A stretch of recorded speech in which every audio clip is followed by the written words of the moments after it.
Now, the question says, calculate the mass of copper deposited from copper sulfate solution if 1.35 ampere current passes for 20 minutes. Now, if we're required to calculate the mass, then use this simple equation.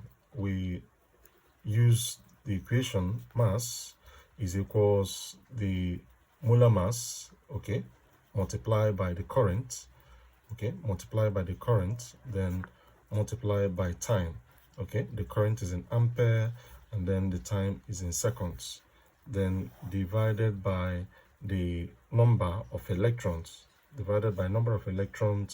times the number of farads. Now, for this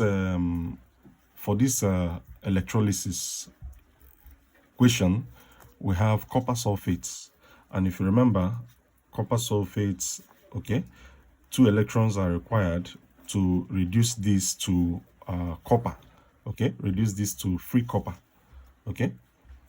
Now, what we are going to do is to take note that there are 2 electrons here. So N here, N in our equation is equal to 2.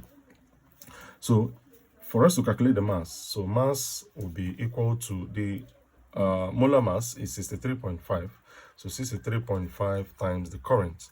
The amount of current is 1.35 amperes, then multiply by the time. The time is 20 minutes. So, but of course the time should be given in seconds. So 20 minutes will mean 20 times 60 seconds.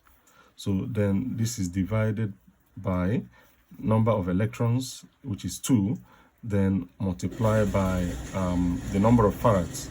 So we have 96,500.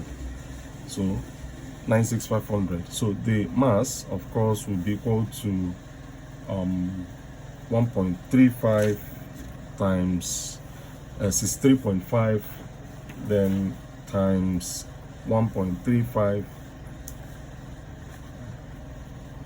So we shall have 63.5 multiply by 1.35, then multiply by 20, then multiply by 60. So I shall have 102,870. So this is divided by 193,000. So the mass now shall be equal to this divided by 193,000. So we have 0.53 gram.